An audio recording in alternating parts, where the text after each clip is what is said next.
this video, I'm going to show how to install native WhatsApp application for Windows 10.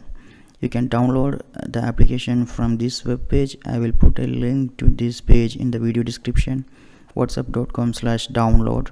Here you can download for Windows or Mac.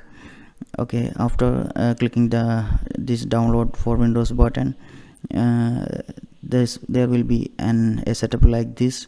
An application, this portable application. You can move this application to wherever you want. Double click on it and it will open a window. Here you can see the WhatsApp application with a QR code. After that, you need to open the WhatsApp application in your mobile phone. Open the application and go to settings, and here select WhatsApp web.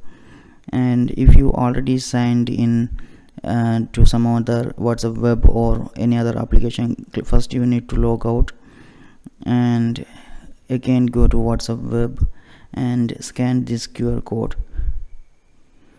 As you can see, I successfully scanned the QR code and the WhatsApp is starting. As you can see, my contacts and previous chats are here, just like WhatsApp web.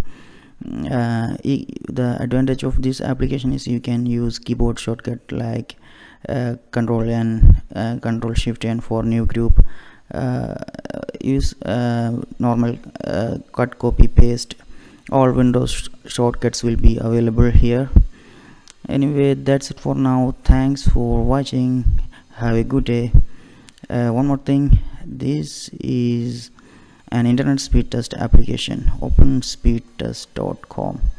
This is an HTML5 based internet speed test application, so you don't need Adobe Flash or Java to run a speed test. As you can see, it will run on iPhone, iPod, Android, or any devices, any device which capable to run HTML5. Take a look at this website. Anyway, that's it for now. Thanks for watching. Have a good day. This is Vishnu. Bye.